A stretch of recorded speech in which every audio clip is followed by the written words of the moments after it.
Salut tout le monde, c'est Bartholomew Patrick. Alors on se retrouve aujourd'hui pour une nouvelle vidéo review figurine issue de la collection Hachette dans le numéro 78 avec le personnage de Roronoa Zoro qui vient de sortir en librairie. Donc voici la couverture du fascicule, voilà. Donc c'est la version Zoro avec sa tenue sur l'île de Skypiea. Donc comme on peut le constater là, bon, on va voir un peu dans le fascicule tout à l'heure ce qui est dit par rapport justement à Skypiea. Et donc après je vous ferai la review en détail de la figurine que vous pouvez apercevoir juste là. S'il veut bien faire un focus. Voilà, à peu près. Voilà. Donc je vous la présenterai en détail juste après. Après, comme d'habitude, avoir lu le fascicule. Donc c'est parti pour cette review figurine de Zoro issue de la collection Hachette numéro 78. Et donc on va faire la petite présentation du fascicule. Allez, c'est parti.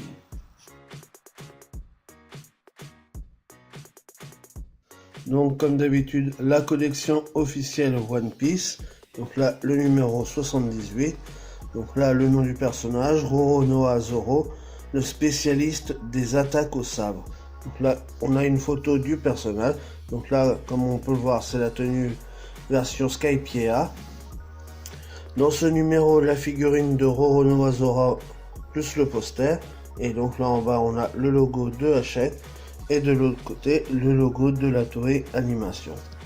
Donc on va passer à la suite de ce fascicule. Donc là, comme d'habitude, toutes les personnes qui ont édité et qui sont responsables de ce magazine avec la figurine. Donc pour ceux qui veulent commander, tous leurs renseignements, voilà. Donc pour la Belgique, la France, la Suisse et le Québec. Voilà, donc je vous laisse regarder ça quelques instants. Voilà, donc tout ça, c'est ceux qui ont participé. Donc avec l'aval de la Toei Animation, évidemment.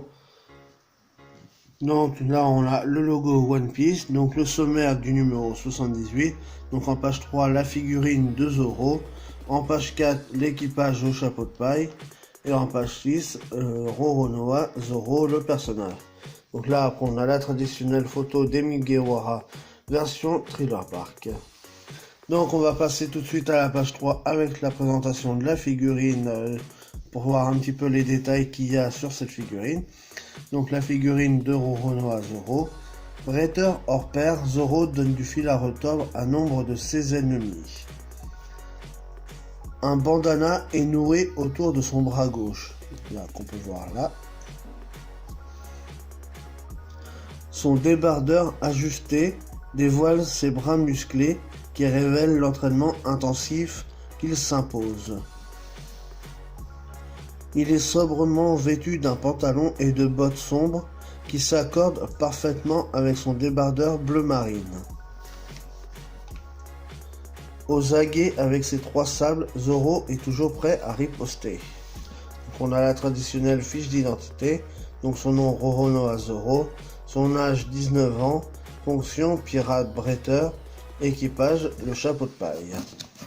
Donc ensuite on va passer au poster. Donc voilà, le poster représente l'équipage au chapeau de paille. Voilà, donc plutôt sympathique. Mais donc le fond là avec cet effet de lumière est pas mal. Dommage que ça reprend pas les tenues qu'ils ont sur Skypiea. Ça aurait été plus sympa justement avec les décors de Skypiea derrière eux. Ça aurait été pas mal. Parce que là c'est juste un poster un peu plus classique. C'est dommage. Là on voit bien que Zoro il a sa tenue du début de l'aventure, donc c'est dommage. Les autres ils n'ont pas forcément changé. On voit aussi aux filles qui n'ont pas leur tenue de Skypiea, donc parce que sur Skypiea, Nami par exemple elle a juste son soutien-gorge et elle a rien au-dessus quoi. Donc là, avec ses petites nattes et tout ça, donc c'est dommage. Mais sinon le poster il est quand même pas mal. Et donc on va passer un petit peu en revue le personnage de Zoro. Donc on commence déjà à connaître quand même un petit peu depuis le temps et surtout que c'est déjà la 3 ou 4e figurine du personnage dans cette collection, donc même s'il y a beaucoup de choses à dire sur lui. Donc Zoro. Force est de constater que Zoro excelle dans l'art du sabre. Toujours sur le qui-vive, il met un point d'honneur à adapter et renouveler ses techniques de combat selon les situations dans lesquelles il se retrouve. C'est notamment lors de ses aventures sur Skypiea qu'il développera de nouvelles et puissantes attaques que devront subir ses adversaires. Donc ensuite, là on a des images du personnage. Fermement décidé à venir à bout de ses nombreux ennemis, Zoro s'entraîne sans relâche pour mettre au point des techniques imparables. Donc là, cette photo, je sais pas si elle est vraiment sur Skypiea, puisqu'il n'a pas la même tenue. À voir. Si vous pouvez me le dire dans les commentaires, ça serait formidable. Si c'est au début de Skypiea ou pas, et qu'il a changé en cours de route sur l'archipel, dites-le moi, parce que là, j'avoue que je sais pas. Donc là, on a encore sa tenue. Là, celle-là, je sais que c'est celle qui représente. Là, sur la haute à côté, justement, on voit bien qu'il a changé de tenue. Donc ça, c'est sa tenue vraiment du début de l'aventure. Et il a changé après, justement, sur Skypiea. Donc, mais je me rappelle pas de ce moment en particulier. Donc, bizarre. Enfin, bref. Technique 1 sabre, calibre 36. Lors de son passage sur Upper Yard, l'équipage au chapeau de paille est contraint de participer au jeu de survie des nerfs. Les membres se séparent en deux groupes. La mission de l'équipe, exploration, dont fait partie Zoro, est de se rendre sur le lieu d'une ancienne cité. Évidemment, son calamiteux sens de l'orientation va jouer des tours à Zoro qui, comme d'habitude, trouve le moyen de perdre ses compagnons. Essayant tant bien que mal de les retrouver, il tombe nez à nez avec Braham, un des gardes de Viper.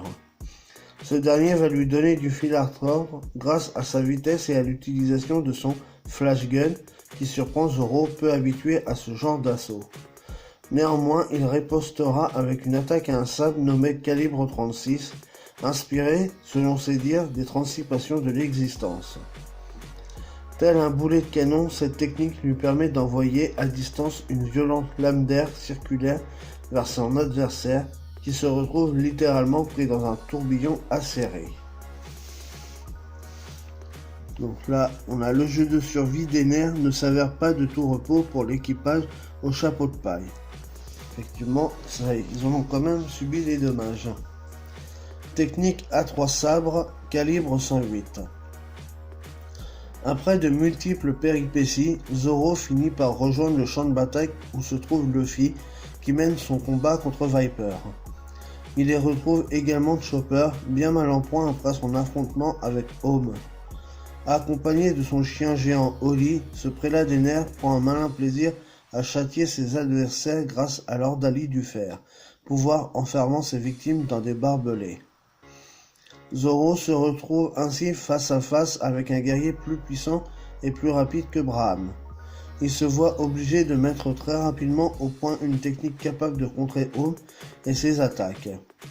Son calibre 36 étant inapproprié, il décide alors de lancer une attaque à 3 lames, Santoryu, ce qui a pour effet de multiplier par 3 le choc de son attaque de base. Ainsi, le calibre 108, en diffusant 3 puissantes lames d'air circulaire, mettra un point final à son combat contre le prélat, qui n'aura pas vu venir ce coup dévastateur. Donc là justement on a Home, et donc là on a Zoro, et au fond on a Viper. Prélat redouté des nerfs, Home finira pourtant par s'incliner face au terrible calibre 108 de Zoro, tout comme les guerriers Shandia qui croiseront son chemin. Et donc là on a le jeu de survie d'Ener. Lancé par Ener, ce jeu est un combat à la Battle Royale où les combattants s'affrontent les uns contre les autres. Y participent l'équipage au chapeau de paille, Viper, les guerriers Shandia, Gunford, Ener et ses prélats. La garde sacrée mais aussi le serpent géant Nola, bien malgré lui. Selon les règles, les 5 derniers combattants auront le privilège de rejoindre Ener sur l'Arche Maxime et de l'accompagner sur la légendaire Fairyverse, c'est-à-dire la Lune. Donc ça c'était pour le personnage de Zoro pour ce numéro 78, et donc pour le prochain numéro, le 79, nous aurons X-Drake, donc ça c'est X-Drake avant les 2 ans, on reconnaît par rapport à sa tenue et ses armes, donc voilà, donc on aura X-Drake. Le visage a l'air dégueulasse. Le reste a l'air plutôt correct. Voilà, donc figurine de 10 cm environ, photo non contractuelle. Donc ça sera chez le marchand de journaux d'ici 15 jours. Donc là, on est le 22. On est le 22 février. Donc 29, ça doit faire autour du 6 mars. Donc je pense que ça sera autour du 6 mars. Voilà. Donc ça sera pour la modique somme de 9,99 € comme d'habitude. Donc ça c'était pour la présentation du fascicule. Et donc tout de suite on va passer à la présentation de la figurine 2 € que vous pouvez apercevoir juste ici. Allez, c'est parti.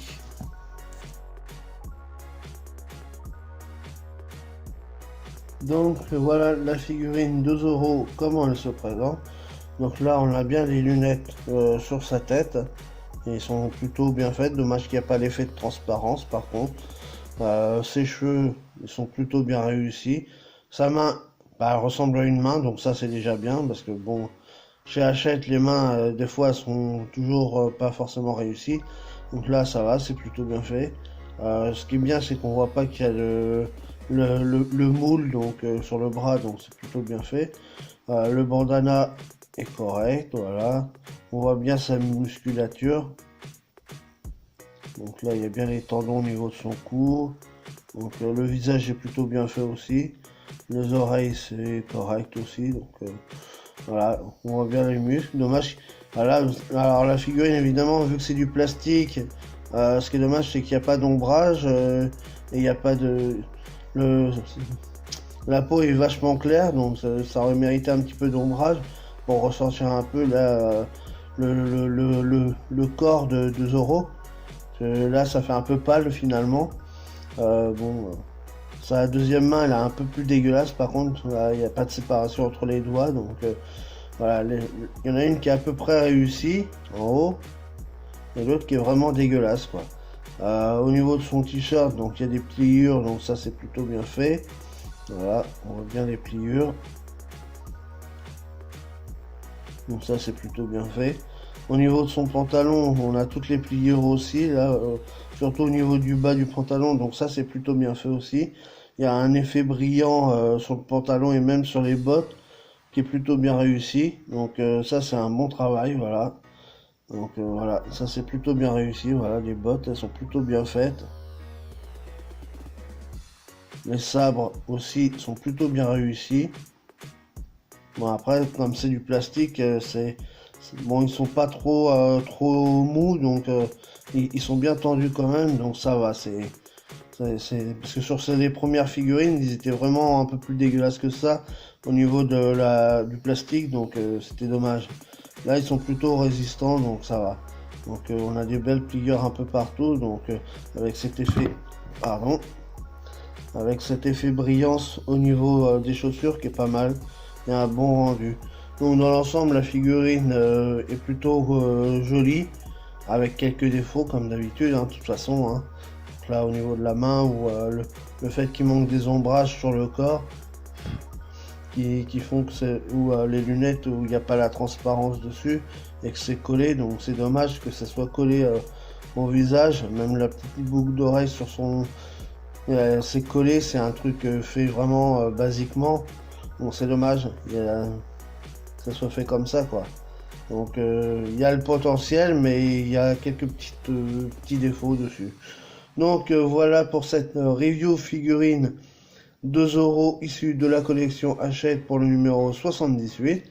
Et donc comme d'habitude, si vous avez aimé, n'hésitez pas à liker, à partager, à laisser des commentaires et à mettre des pouces bleus. Et puis nous on se retrouve pour de nouvelles aventures One Piece. Allez, salut tout le monde!